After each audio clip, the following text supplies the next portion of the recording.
Hi guys, Irina here and welcome back to my channel where I review everything tech.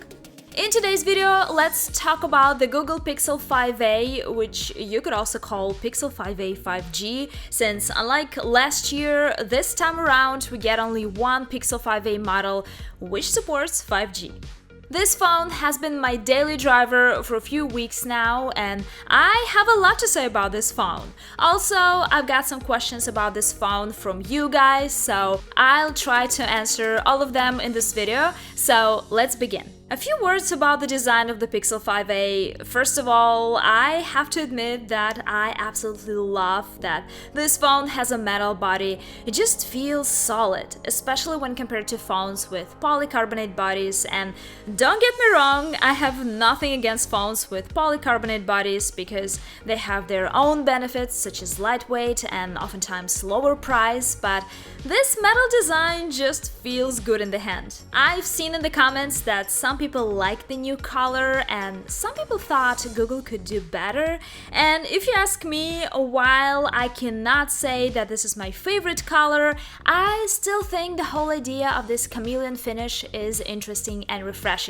This color reveals itself best when you put this phone against the true black color. That's when you see the real color of this phone with this green tint. And sometimes when I look at this phone, my eyes get tricked and I only see black. When it comes to the display of this phone, we have a 6.3-inch OLED display with Full HD Plus resolution and 60Hz refresh rate.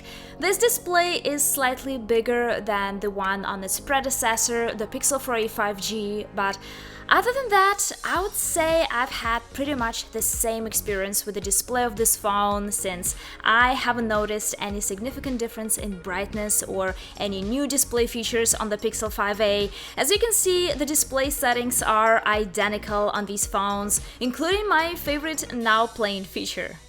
Speaking of the brightness of the Pixel 5a, while this is not the brightest display on the market, I still think that it will be more than enough for an average user. I never keep the max brightness on this phone indoors, since 85 to 90% feels enough for me. Also, this display is quite sharp. Well, once again, it feels pretty much like the display on the Pixel 4a 5G. And when it comes to using this phone outdoors, I would recommend enabling the adaptive brightness, since this way you will get the brightest display possible. Next, let's talk about the camera setup of this phone, which seems very familiar from the previous models, the Pixel 5 and the Pixel 4a 5G. We have a dual camera with a 12.2 megapixel main camera and a 16 megapixel ultra-wide camera, with same apertures of 1.7 and 2.2 respectively. Many of you guys asked about the autofocus and the overall quality of the photos, so let's take a look at some shots I've taken with the Pixel 5a and talk about it in more detail. Let's start with some random daylight photos, and if I take a closer look here, as you can see, this photo looks quite sharp, and I promise you guys, if I do the same with every single photo I've taken, you will see that the autofocus seems to be working just fine. And in case you're wondering, let's compare the shots to the photos I've taken with the Pixel 4a 5G, and I don't think I can see any difference. Both of these phones are pretty much equal in terms of how good the autofocus works on these devices, even when it comes to night photos.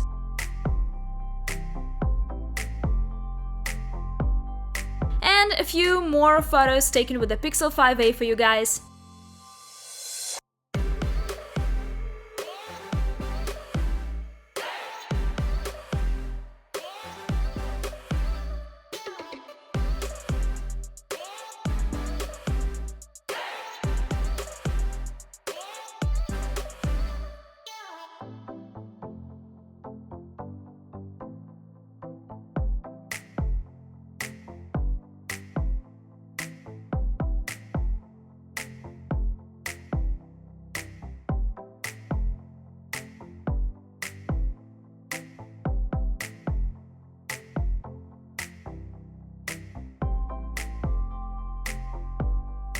When it comes to the front camera, once again we get a familiar 8-megapixel camera with an aperture of 2.0 and 83-degree field of view. And as expected, we get pretty good selfies from the Pixel 5a, something you're already quite used to as a Pixel user.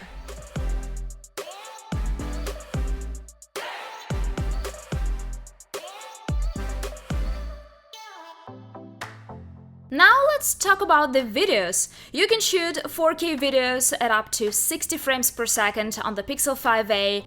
Many of you guys asked about the overheating of this phone while shooting videos, and I haven't noticed anything abnormal here. I mean, if you shoot a long video in 4K, any phone would get hot, and this one is not an exception. But when I shoot short, under 2-minute videos, this phone does not get hot, so no, I don't see any overheating problems here. The stabilization is great on the Pixel 5a, and I'm not even surprised since we've already had a pretty good stabilization on the previous Pixel models. When it comes to video features, you get access to all the stabilization features that you could have on the Pixel 5 as well as the Pixel 4a 5G, including my favorite cinematic ban.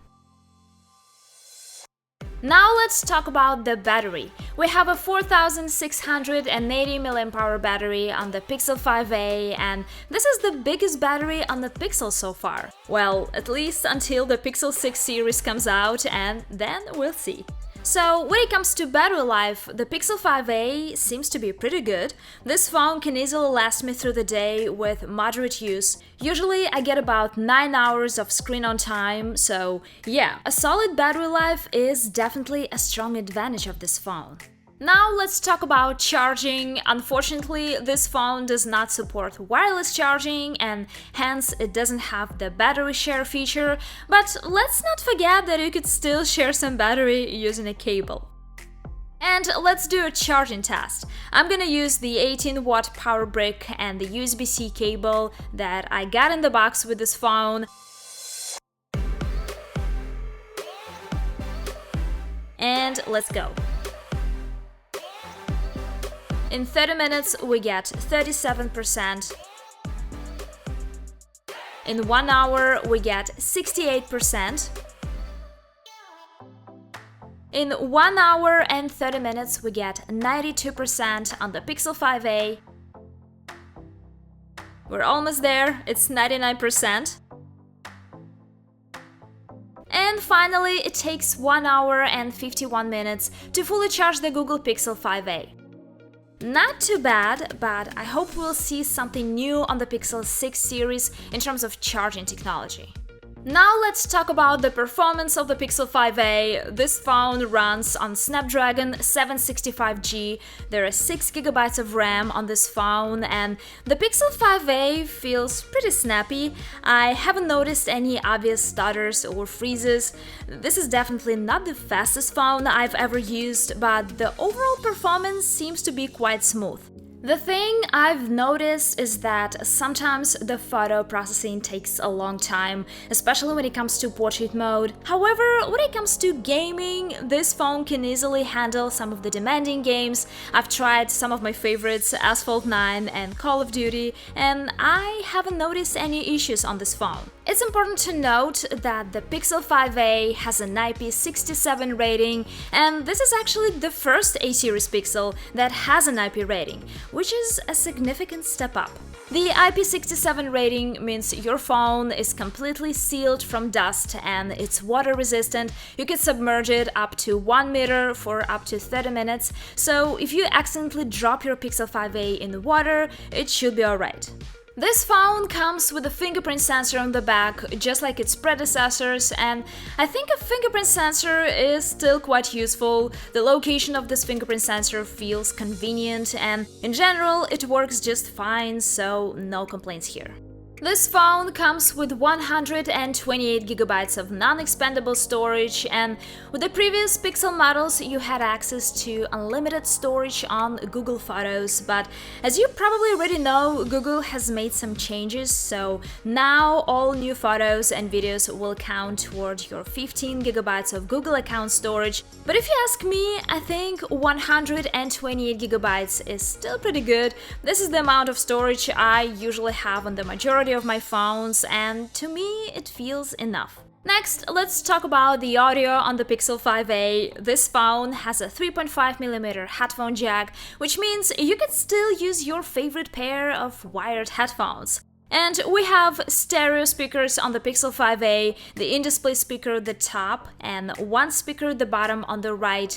These speakers are quite loud, and comparing them with the ones on the Pixel 4a 5G, I would say the sound from the Pixel 5a seemed slightly louder to me, but the difference is not dramatic. The things that are most important for me in any phone are the camera, the battery life, and the overall performance. And looks like the Pixel 5a has all of it. Frankly, there are not a lot of differences when compared to its predecessor, the Pixel 4a 5G, but anyway, for the price of $449, you get a pretty solid phone. That's all for this video, guys. Give me a thumbs up if it was helpful for you.